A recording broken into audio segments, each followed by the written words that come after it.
Open టాక్కి స్వాగతం. సరిగ్గా 5 ఏళ్ల క్రితం ఇదే రోజు రాష్ట్ర వ్యాప్తంగా ఒక సంచలనం చోటు చేసుకుంది. అదే వివేకానంద రెడ్డి గారి హత్య. తరువాత దాన్ని ఆత్మహత్యగా చిత్రీకరించే ప్రయత్నం చేశారు. తర్వాత గుండెపోటు అన్నారు, రకరకాల కారణాలు చేశారు. మొత్తంగా దాని వెనక ఉన్నది మొత్తం కూడా వైఎస్ ఫ్యామిలీనేనని చెప్పి నేడు సిబిఐ విచారణతో బట్టబయలైంది. అయితే వివేకా గారి కూతురు సునీత ఈరోజు 5వ వర్ధంతి సందర్భంగా కడపలో ఒక ఆత్మీయ సమ్మేళనం పేరుతో ఒక సభనైతే నిర్వహించారు. దీనికి రాజకీయాలకు అతీతంగా, పార్టీలకు అతీతంగా వివేకా గారి హత్యను ఖండించే ప్రతి ఒక్కరూ కూడా దానికైతే హాజరవడం జరిగింది. అయితే ఈ కార్యక్రమంలో సునీత గారు కొన్ని వ్యాఖ్యలు చేశారు. సునీతతో పాటు షర్మిల కూడా, జగన్మోహన్ రెడ్డి సోదరి షర్మిల కూడా ఈ కార్యక్రమంలో పాల్గొంది. మొదటి నుంచి కూడా వివేక హత్య తరువాత సునీతకు అండగా ఉన్న ఏకైక వైఎస్ఆర్ ఫ్యామిలీ మెంబర్ ఎవరయ్యా ఉన్నారంటే అది షర్మిల మాత్రమే. షర్మిల కూడా ఈరోజు కడపలో జరిగిన సమావేశానికైతే అటెండ్ అయింది. అందులో వీరిద్దరూ కూడా మాట్లాడారు. అందులో సునీత కానివ్వండి లేదా షర్మిల కానివ్వండి కొంత భావోద్వేగానికి కూడా లోనయ్యారు. అయితే సునీత కొన్ని సంచలన వ్యాఖ్యలు చేసింది. వైసీపీ పార్టీ అనేది రక్తంతో తడిసిన పునాదులు. అవి ఎవరి రక్తం అంటే, ఒకటి వివేకానంద రెడ్డి గారి రక్తం అయితే, 2 కోడికత్తి సీను రక్తం. వీరిద్దరి రక్తంతో తడిచిన పునాదుల మీద వెలసిన పార్టీయే ఈ వైసీపీ పార్టీ అని చెప్పి ఒకంత ఆవేదనతో మాట్లాడటం జరిగింది. అంతేకాదు స్వయంగా జగన్మోహన్ రెడ్డి సతీమణి భారతీ రెడ్డికి ఓపెన్ ఛాలెంజ్ కూడా ఒకటి విసరటం జరిగింది. ఏంటంటే, సాక్షి పత్రికలో ప్రతిరోజు అభూత అసత్య కల్పనలు రాస్తూనే ఉన్నారు వివేక హత్య కేసు మీద. ఎంతవరకు ప్రతిపక్షాలకు అంటగట్టేట్టు సునీతకు ఆయన భర్తకు అంటగట్టే విధంగా ఈ రాతలన్నీ కూడా ఉన్నాయి. దాని మీద కడుపు మండిన సునీత ఈరోజు ఒక సవాల్ విసిరింది. మరి దాన్ని నిజంగా భారతిరెడ్డి సవాల్ను స్వీకరిస్తుందో లేదో ఆవిడే చెప్పాలా. ఏంటి సవాల్ అంటే, అందులో అసత్య కథనాలు రాయటం కాదు, రాసిన వాటికి నీ దగ్గర ఆధారాలు ఉంటే, ఎవరి దగ్గర, భారతీరెడ్డి దగ్గర ఆధారాలు ఉంటే డైరెక్ట్గా తీసుకెళ్ళి సిబిఐకి ఇవ్వండి. ఒకవేళ ఆ ఆధారాల్లో మా తప్పు ఉంది, హత్యలో మేము ఉన్నామని తెలిస్తే శిక్షకు మేము కూడా సిద్ధంగానే ఉంటాం.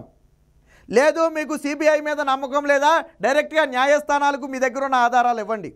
ఎందుకు, సాక్షిలో రోజు రాస్తున్నారు కదా. ఒకవేళ ఆధారాలు ఉండి మీరు రాసినట్లయితే ఖచ్చితంగా ఆధారాలు కోర్టుకు కానీ లేదా సిబిఐకి కానీ ఇవ్వాలి. ఆధారాలు ఉండి కూడా ఇవ్వకపోతే అది కూడా ఒక నేరమే అవుతుంది. ఆధారాలు లేకుండా రాసినా అది కూడా నేరమే అవుతుంది. కాబట్టి ఆధారాలు ఉండి రాశారా లేకుండా రాశారా అనేది మీరే తేల్చుకోవాలి. నిజంగా ఆధారాలు ఉంటే నాకేం భయం లేదు, మా ఎవరికి అవసరం లేదు, సిబిఐకి కానీ న్యాయస్థానాలకు కానీ ఇచ్చి మా మీద శిక్ష పడేటట్టు కూడా చేయొచ్చు అని చెప్పి ఒక సవాల్ అయితే విసరడం జరిగింది. ఎందుకంటే సాక్షిలో ఆ రోజు నరాసుర రక్త చరిత్ర అని రాశారు, కానీ చంద్రబాబు గారికి కానీ టీడీపీకి కానీ ఏమైనా ఇసుమంత పాత్ర అయినా ఉందో అందులో? సో అలా పాత్ర లేనే లేదు. అయినప్పటికీ నరాసుర రక్త చరిత్రను రాశారు. నిన్నగాక మొన్న దస్తగిరి చేతిలో ఒక గొడ్డలు పెట్టి రాశారు వివేక హత్య కేసులో అసలు అంతకులు ఎవరని చెప్పి. అసలు అంతకులు ఎవరనేది సిబిఐ చెబుతుంది కదా. అవినాష్ రెడ్డి అంతకుడు, ఆయన తండ్రి భాస్కర్ రెడ్డి అంతకుడు, శివశంకర్ రెడ్డి అంతకుడు. సరే దస్తగిరి కూడా అంతకుడే కాదంటలేదు, దస్తగిరి కూడా అంతకుడే. మరి వీళ్ళందరి పేర్లు ఎందుకు రాయలేదు, వీళ్ళందరి ఫోటోలు ఎందుకు వేయలేదు? సాక్షిలో రాశారు కదా, సిబిఐ చెప్పిందే మీరు వేయొచ్చు కదా. ఆ రోజు ఎవరూ చెప్పకముందు మీకు మీరుగా జడ్జిమెంట్ ఇచ్చేసి నరాసుర రక్త చరిత్ర అని రాశారు. కానీ వైఎస్ఆర్ సుర రక్త చరిత్ర అని రాయాలా, ఎందుకంటే ఇందులో అణువు కూడా వైఎస్ఆర్ ఫ్యామిలీ ఇమిడి ఉంది. భారతీరెడ్డి తెల్లారగట్ల ఫోన్ మాట్లాడిందని చెప్పి ఆడ పిఏకి నోటీసులు ఇచ్చారా? అలాగే జగన్మోహన్ రెడ్డి ఓఎస్డీకి నోటీసులు ఇచ్చారు కదా. అంటే తాడేపల్లి ప్యాలెస్ వరకు నోటీసులు వెళ్ళాయి కదా. మరి ఆ రాతలు అందులో రాయాలా? ఇక ఇదే సమయంలో షర్మిల కూడా ఒకంత భావోద్వేగానికి లోనవుతూ మాట్లాడటం జరిగింది. వివేకానంద రెడ్డి గారు తన సొంత కూతురైనటువంటి సునీతను ఎలా అయితే ఎత్తుకుని అల్లారుముద్దుగా పెంచారో అలాగే నన్ను, మా అన్నను కూడా పెంచారు. అంటే షర్మిలను, జగన్మోహన్ రెడ్డిని కూడా వివేకానంద రెడ్డి అలాగే ఎత్తుకుని పెంచారు. అలా ఎత్తుకుని పెంచిన వివేకానంద రెడ్డిని ఈరోజు అత్యంత దారుణంగా నరికి చంపేశారని చెప్పి షర్మిల బాధపడింది. వాస్తవానికి రాజశేఖర్ రెడ్డి అలాగే వివేకానంద రెడ్డి వీరిద్దరూ కలిసి ఉన్న సమయంలో వీరి కుటుంబం మధ్య ఎటువంటి వివాదాలు లేవు. వీరిరువురు కలిసి ఒకే కుటుంబంలాగా కూడా ఉండటం జరిగింది. కానీ ఇప్పుడు తాజాగా రాజశేఖర్ రెడ్డి అలాగే వివేకానంద రెడ్డి వీరిద్దరూ బ్రతుకున్నప్పుడు ఎప్పుడూ కూడా వీరి మధ్య కలహాలు అనేది ఎప్పుడూ రాలేదని చెప్పి నిన్న సౌభాగ్యమ్మ కూడా మాటలతో చెప్పడం జరిగింది.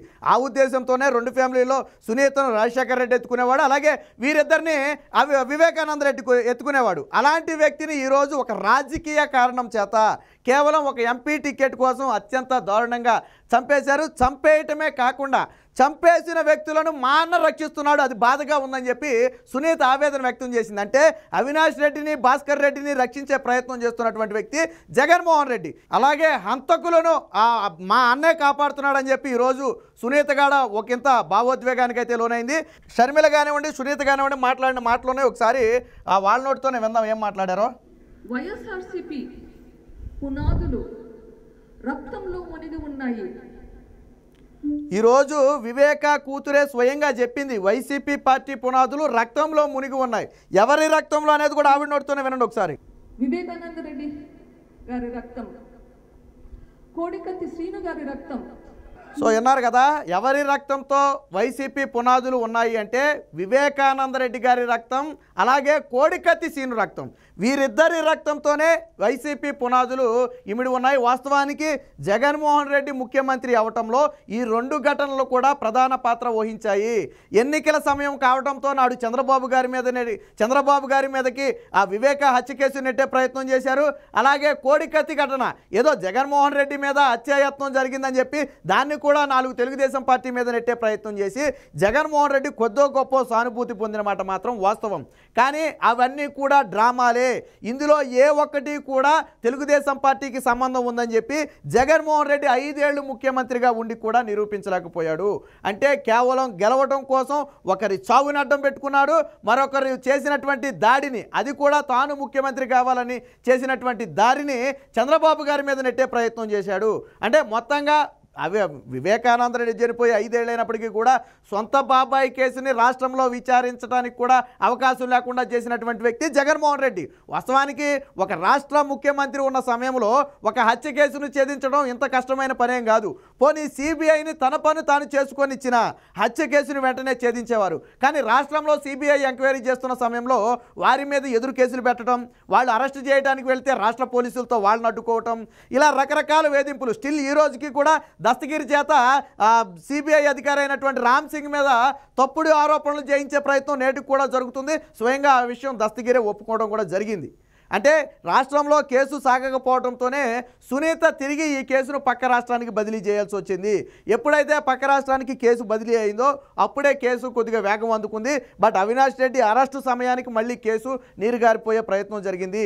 అంటే ఒక ముఖ్యమంత్రిగా ఉండి కూడా తన బాబాయి హత్య కేసును ఛేదించుకోలేని పరిస్థితుల్లో జగన్మోహన్ రెడ్డి ఉన్నాడు. ఇప్పటికే ఆ వైఎస్ సునీత తన అన్నకు ఓటేయొద్దని చెప్పి పిలుపునిచ్చింది. షర్మిల తన అన్నకు ఓటేయొద్దని పిలుపునిచ్చింది. చివరగా నిన్న సౌభాగ్యమ్మ వివేకా గారి సతీమణి కూడా జగన్మోహన్ రెడ్డికి ఓటు వేయొద్దని పిలుపునిచ్చింది. ఒక కుటుంబంలోనే 3 వ్యక్తులు జగన్మోహన్ రెడ్డికి ఓటు వేయొద్దని పిలుపునిచ్చారంటే రాష్ట్ర ప్రజలు ఆలోచించుకోవాలా. సొంత కుటుంబానికి న్యాయం చేయలేని వాడు, తల్లికి చెల్లికి న్యాయం చేయలేని వాడు, సొంత బాబాయికి న్యాయం చేయలేని వాడు రాష్ట్ర ప్రజలకు న్యాయం చేయగలడా? ఏ విధంగా చేస్తాడు? అందరినీ అక్కా తమ్ముళ్ళు అన్నా చెల్లెళ్ళు అంటారు కదా, మరి నీ సొంత కుటుంబంలోనే న్యాయం జరగలేదు, జరిగే న్యాయాన్ని కూడా అడ్డుకున్నావు, హంతకుల వైపు నిలబడి వారిని కాపాడే ప్రయత్నం చేస్తున్నావు. మరి ఇలాంటి వ్యక్తిని గెలిపిస్తే రాష్ట్రం రేపేమవుతుంది? ఇప్పటికే రాష్ట్రం 25 ఏళ్ళు వెనక్కి వెళ్ళిపోయింది అనుకుంటున్నాం. ఇప్పటికే రాష్ట్రంలో రాజారెడ్డి రాజ్యాంగం అమలవుతుందని చెప్పి అందరూ మాట్లాడుకునే పరిస్థితి. మరొకసారి జగన్మోహన్ రెడ్డికి అవకాశం ఇస్తే అందరూ కూడా ఊళ్ళు వదిలిపెట్టి వెళ్ళిపోవడమే తప్ప మరొక ఇది కూడా ఉండదు. ఎప్పటికైనా సొంత కుటుంబ సభ్యులు ఏదైతే తన అన్నకు ఓటేయొద్దని పిలుపునిచ్చారో ఆ పిలుపుని అర్థం చేసుకుని వచ్చే ఎన్నికల్లో జగన్మోహన్ రెడ్డిని గద్దె దింపితేనే వివేక హత్య కేసులో అసలు హంతకులు బయటపడతారు. అప్పుడే వివేకానంద రెడ్డి ఆత్మకు కూడా శాంతి కలుగుతుంది.